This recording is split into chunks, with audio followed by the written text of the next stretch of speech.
અષાઢ સુદ તેરસથી અષાઢ વદ બીજ સુધી 5 દિવસ માટે ઉજવવામાં આવતા ગૌરી વ્રતની આજે પૂર્ણાહુતિ થઈ છે। ગૌરી એ દેવી પાર્વતીનું જ નામ છે।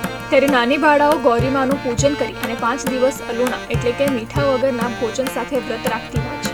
આ વ્રત દીકરીઓ સારા વરની પ્રાપ્તિ અને સુખી જીવન માટે રાખતી હોય છે। મોટી છોકરીઓ અને વિવાહિત સ્ત્રીઓ જયા પાર્વતી વ્રત કરે છે, જેમાં તે શિવ પાર્વતીની આરાધના કરી અખંડ સૌભાગ્યવતીની કામના કરે છે। આજે ગૌરી વ્રતની પૂર્ણાહુતિ થતાં અંકલેશ્વરના વિવિધ શિવાલયોમાં શિવકુમારિકાઓએ શિવજી અને ગૌરીમાનું પૂજન અર્ચન કર્યું હતું।